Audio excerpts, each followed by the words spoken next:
Good morning. Indeed, I'm Sandro, and I am a senior scientist at Micronet, a Dutch technology-enabling company that focuses on developing and distributing commercially solutions for professionals and researchers to better work and better find the answers that we all wait for to increase the healthcare. Today, I want to focus on some of the challenges that we see in the world of organ on chip and try to discuss how a platform technology that we help developing in a research project that I will go through now can improve this situation. I will start from the big picture by borrowing some insight from a scholar that reviewed the level of the maturity of microfluidic technology, not once, but twice on Nature reviews. And, well, the first review was followed up after 10 years, and it was possible to notice that the enthusiasm that was originally provided from the first review had to be a little mitigated after the first 10 years. What struck me was that one specific view of these analysis, which focused on checking how the production, the scientific production, could be distributed over different fields. And in particular, while the papers published kept growing over the years, the majority of them remained confined in the domain of engineering, and only a small portion could reach the medical or clinical area, which is kind of a problem if we want to have an impact in healthcare. So, if any of you see themselves in this scenario, well, it means that in the last 10 years, we didn't do as much as we were hoping for. And this is kind of a problem because the development kept going. And we know that the more it takes, the more investment and time it takes to develop a technology, the farther we put the return of investment to support its widespread distribution. And this one creates the so-called valley of death, in which the products and development risk to die before they reach actually the market. So what can we do? Well, we all try to bridge this valley of death, and I've been working with a lot of different partners from the industry and academia on a research project called More for Medical, trying to offer open platform technologies to bridge this gap. Before I dive into the point, let me also try to give you a better frame on how these apply to not general microfluidic, but the field of organ on chip. And if we think about it, we see that the way I see it, I'm a tech guy, so we see that biology and in vitro biology is all about, starts from here, starts cell culturing, and it's all about taking something big and complex and trying to model it in something small and controllable that can be studied and optimized and work with. However, we know that this costs us a lot of approximation and simplifications that can prevent the thing that we are studying to actually work like the one that we want to study. That's why other generations of devices, in particular organ-on-chip and MPS, were made. And their aim was to bring in more control, bring in more functionality, bring in the things that we want to study. And that results in giving more tools. But however, in many cases, it still needs the constant care of attention of expert people to puppeteer the device and be there to watch them as they produce the information that we want to get. And this one, while powerful, introduces some challenges if we want to upscale the numbers and run many of them in parallel, because we need to go towards a bigger integration or automation, bring more sensorization to be sure that the data, especially when they are not endpoints and they require constant monitoring, can be followed up and analyzed upfront in parallel way. There have been a lot of development, even on the geeky side of things, bringing sensorization, sensor and different building blocks and different kind of connectivity out. And that's where we are, where I want to work now on trying to reduce some of the last challenges remaining. Because what often happens still is that even if we have higher control, we still have the puppeteer, the Pinocchio effect, in which the things are still very well working in the detail, but they still require a lot of strings to make them work. And we still need a bridge to get outside the information with good instructions and a good way to interface to them. So we finally come to Morphomedical, where we work on trying to develop smart tools, so smart components for smart systems. And this one is in the frame of standardization. Today we are in the fourth day of the conference, and I'm pretty confident that speakers before me, I see Andris from the mirror there, that I'm so sure he convinced you that standardization is one of the ways to go through this system and being able to bring things on a shared ground and platform so that we can work with that. In Morphomedical, we work on a different shape, different flavor of this process, and we developed in particular 3 kind of platforms that allow more a modular integration of components within a well plate, within an interface that industry and biology is ready to uptake by placing different modules and organs in there, or by applying pumping and sensing directly on the plate, or working around platform-wise, having access on liquid sampling through smart leads. We have come here with quite some posters as well. You will see my collaborators and colleagues. You will find them, many of them, in the poster presentation. Some have already done their part, but I still like to thank all of them and remind you to go and talk to these people, the one that you can still find in the session there. I will focus now on one of the demonstrators, one of the 3, which is a smart multi-well plate. And what is it? Well, as I said, we try to be as standard and standardized as possible, at least for the interfacing. So we started from the format of a multi-well plate, but we try to hide inside as many components that we can. And we try to focus on the components that can be commercially provided. And we try to interact and interface to organ chip companies that produce modules and try to take care of the hassle of bringing them and translating them, doing the fan out for the use. In particular, within this project, we selected 3 organ chip models from the providers, Beyond Chip and multi-channel system, which respond to 2 barrier models and 1 open well array. And we included piezoelectric micropumps, which were developed by Fraunhofer, and they are under industrial uptake from Philips. This way, we can break down the space of an 96 well plate in modules of 4 wells.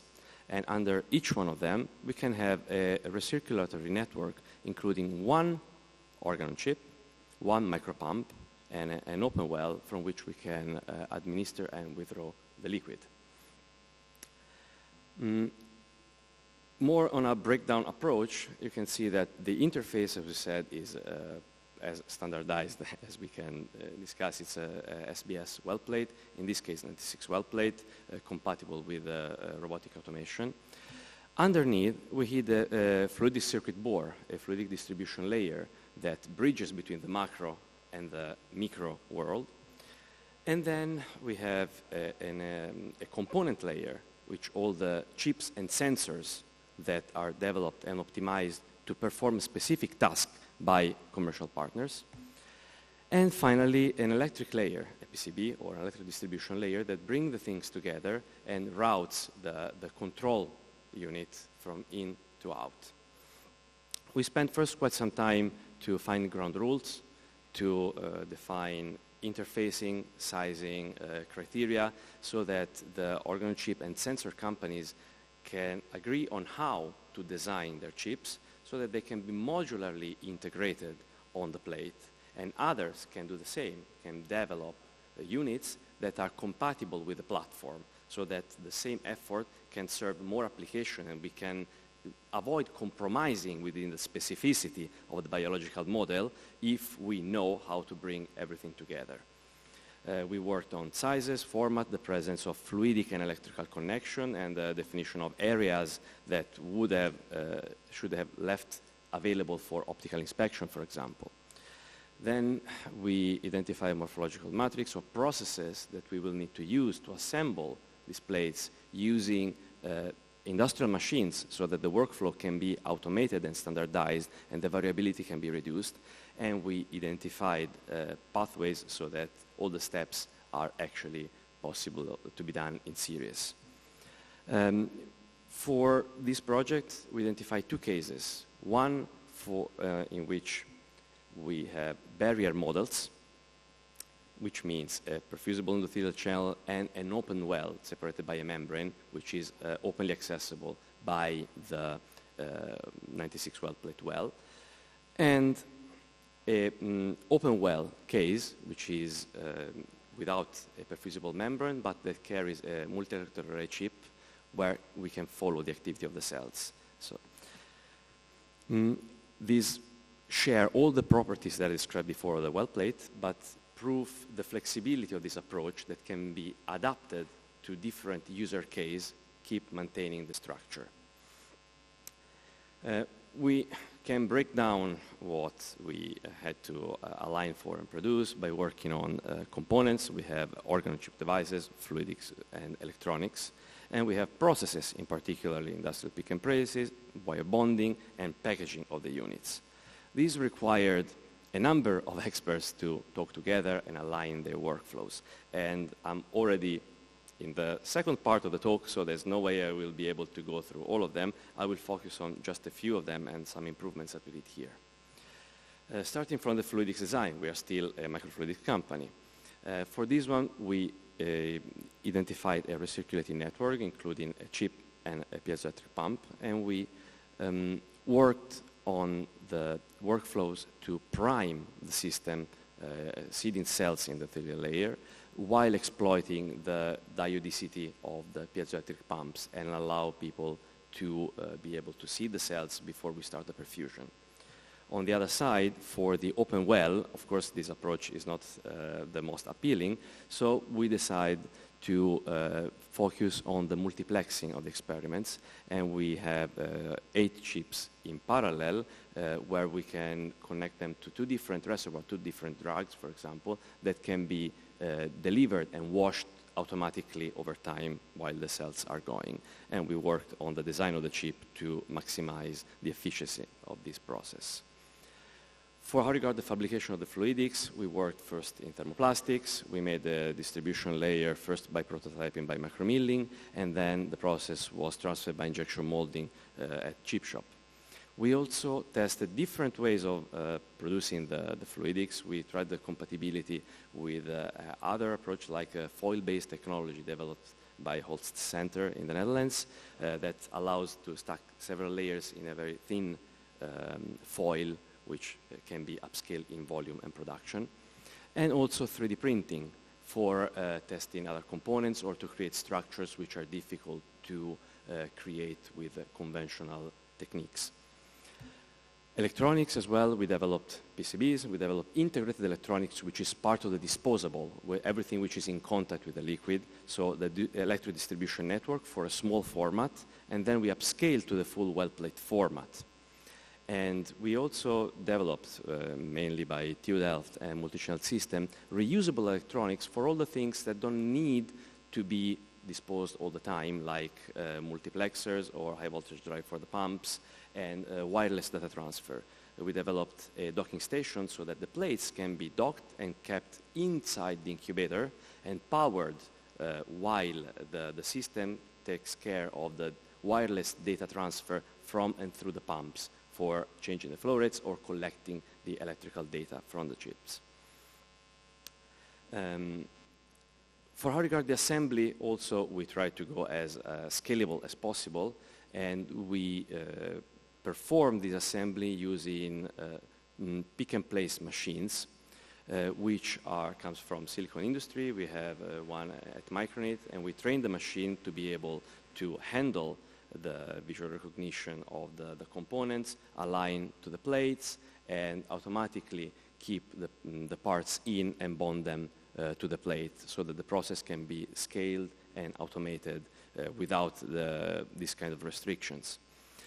After the parts are placed, we need to make them electrically functional. So we pass through wire bonding, which is done at Philips, also in an industrial setting, and the chips are connected to the electrical layer. Either they are the pumps or sensors, or in this case, 32 multi-electrode array of the multi-channel system. The devices are also packaged to protect them from humidity so that they can perform in a humid environment of the incubator for a long time without breaking.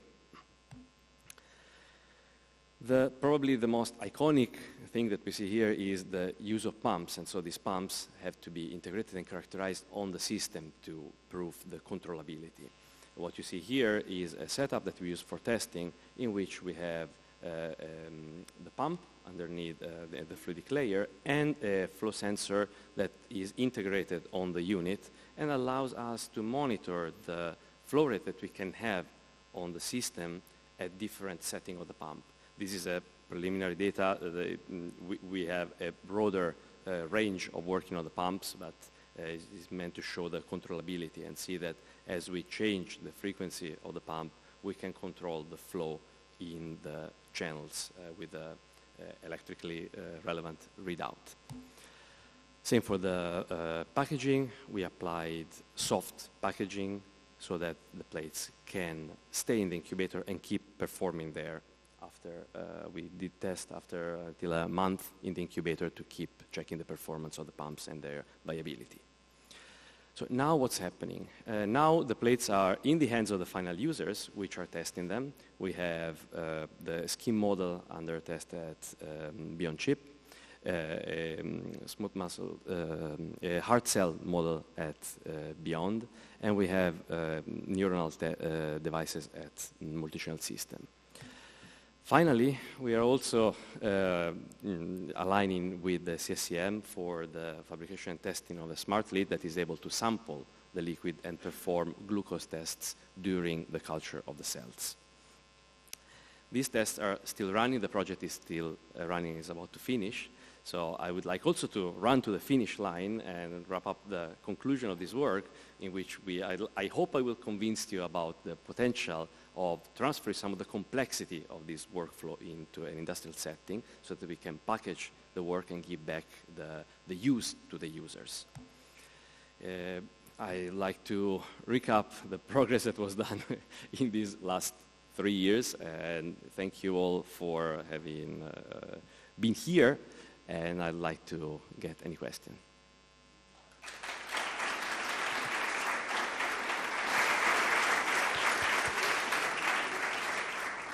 Thank you very much, Sandro. Do we have any questions in the audience?